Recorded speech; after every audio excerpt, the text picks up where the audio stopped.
दक्ष news, सामान्यांच्या हक्कासाठी नेहमी दक्ष.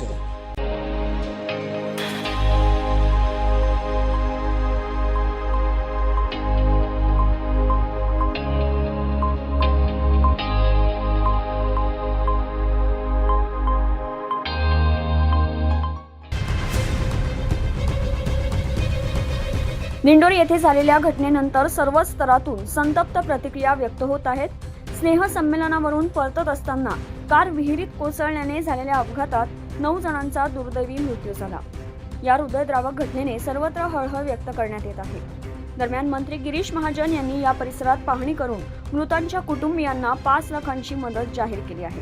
तसेच ही विहीर बुजवण्याचे आदेश देखील देण्यात आले असून मालकावर गुन्हा दाखल करण्यात आला असल्याचं मंत्री गिरीश महाजन यांनी बोलताना सांगितलं. अशी घटना या ठिकाणी घडलेली आहे.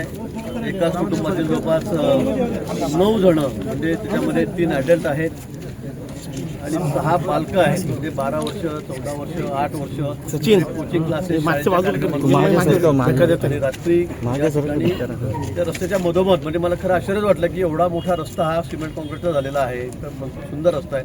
त्याच्या सेंटरला ही एवढी मोठी विहीर, म्हणजे मोठ्या डायमीटरची, छोटी नाही की त्यात 2-3 गाड्या जाऊन बसतील, एवढ्या मोठ्या डायमीटरची विहीर ही आतापर्यंत राहिली कशी. त्यामध्ये पाणी आहे भरपूर, त्याचा कठडासुद्धा अगदी फुटभरच वर जमिनीपासून. त्यामुळे रात्री ड्रायव्हर आला आणि मला वाटतं त्याच्याकडून ती चूक झाली म्हणावं किंवा त्या लक्षात आलं नाही, रात्रीच्या वेळी त्याला अंदाज आला नाही आणि ती गाडी जी आहे अर्टिका ती डायरेक्ट त्या विहिरीमध्ये गेली आणि 9 जण त्या ठिकाणी पाण्यामध्ये बुडून त्यांचा दुर्दैवी असा मृत्यू झालेला आहे. तर म्हणजे ही घटना अतिशय गंभीर आहे. आणि मला तर आश्चर्य वाटलं की इकडनं रस्ता आहे, तिकडनं रस्ता आहे विहिरीला खेटून आणि मध्येच विहीर आहे. असं कसं होऊ शकतं? याची सगळी चौकशी केली जाईल. जिल्हाधिकारी या ठिकाणी आहेत, SP या ठिकाणी आहेत, सर्व अधिकारी या ठिकाणी आहेत. त्याची सखोल चौकशी केली जाईल. ज्यांची विहीर आहे समोरच ते राहत आहेत त्यांच्यासुद्धा गुन्हा दाखल झालेला आहे.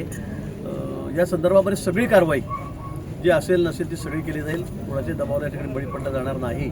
आणि याचबरोबर अतिशय दुर्दैवी घटना झालेली आहे. साधारण कुटुंबातले सगळे आहेत.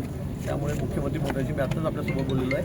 त्यांनी प्रत्येक जे कुटुंबीय आहेत, सगळे मृत आहेत, त्यांच्या नातेवाईकांना 5-5 लाख रुपये देण्याची घोषणा, मदत देण्याची घोषणा त्या ठिकाणी केलेली आहे. आता यात सर्वात महत्त्वाचा विषय असा आहे की या इतक्या मध्यभागी ही विहीर असताना कमीत कमी त्याला 2-3-4 फुटाचं कठडं केलं पाहिजे होतं. त्याला रिंग टाकलेले आहेत खाली, मजबूत आहे, पण त्या वरती करायला पाहिजे होत्या, पण त्या केलेल्याच नाहीत.